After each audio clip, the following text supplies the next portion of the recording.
Okay, well, looking through all of the board just now, you know what our anomaly is once again? You know what our anomaly is again here? Leading the market, there's two. And it's been happening simultaneously. Ethereum Classic and Ethereum's USDT chart. Really seems like they've been not just front running this market, but look how it had this dive down, and then it bounced back up, came down, bounced back up, and then reversed. Like if you look at XRP, dive down, bounce up, dive. Like this, to me, looks more bullish. This looks like a left shoulder for XRP. I would not be short. Okay, I cannot stress this enough if you're watching me. Do not short this market unless you see this. Not only use this as resistance at 32.86, you make damn sure we're back inside the descending triangle at 32.81. XRP Future Millionaire. That is my final bit of advice for you tonight.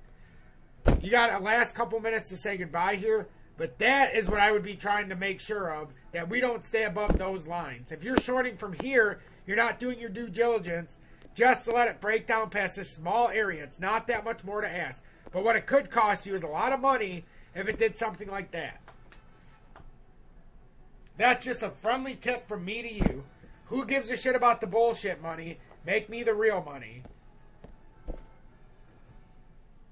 I prefer not to stress in the market anymore. So I don't trade unless it's a guarantee that it's going to be a spot where it could either drop like I'm saying, or it could reverse with some volume. Either way, it's got to be an action spot when I get in. This is a bullshit spot. This is, we don't know what's going on. It's still on top of here, so it makes it look like it wants to bounce over here. But it's still below here, so you can't really go long until you get on top of 33.26. You can't really go short until you get on the bottom of this downtrending support. Everything in between is just bullshit to me. We can all talk about different things or different ways or different charts or this and that. I don't give two shits about all that. All I care about is us breaking down my perceived trend lines because they are the best in the business, because they work. It's the action spots. That's why after an hour we made 45%. We could have lost 45% on that same trade had the trend line have not held up, but volume would have come in and we would have known. Like this. That's a lot of volume that came in the 1 minute candle, but I'll be willing to bet if we put it in the 1 minute and take it out of the Heikinashi, it's going to tell a whole different story on that 1 minute candle, and it does. The Heikinashi wants you to believe that that was a bullish candle still. That's when it can get you in trouble, because you can see that it was not a bullish candle. It was topped up. It was a top up run. It was a manipulated push up in the 1 minute because there was zero sell volume. So all the sell orders got pulled out, and then conveniently, once it topped out here to get all the liquidity up here, because think about it. Even if you're just watching me, if you thought 33.26 was the support, you're like, okay, you know, I'll put it at 33.35 to catch me on the way up. That gives it plenty of room. What does it do? Comes up all the way to 33.38, and then it pulls back down. Like, why the hell did it have to do that and pull all the liquidity? Because it's just that. It pulled the liquidity, bent the market over, and XRP once again teabagged each and every one of us if you were to buy in right there. Also, if you're shorting right here, it might do the exact same thing as it's having a fun game of liquidating longs and shorts while it's in between a predictably bad area to trade. This is the worst area to trade the market right now. If you're trading within here, it's a loser's game. It's a loser's game because of resistance, support, resistance, support, resistance, support. Right? It's like the Enron ride. We can go all the way back. Look at this. Look at it.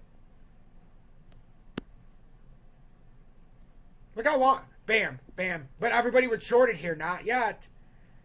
They go long. Not yet. You have to wait for the rejection. It never gives us that rejection. It even comes down to the uptrending support, which this was the area we talked about shorting from here. I just didn't capitalize, so I wasn't going to short it when it already got down there. I capitalized from here to the initial drop down to about here in this range, this first drop. Then it came back up, and I have not capitalized either here or to here or anywhere in here because it hasn't done what I want. And now it just dicks around. So everybody was like, oh, you could have just bought and sold. Were you watching?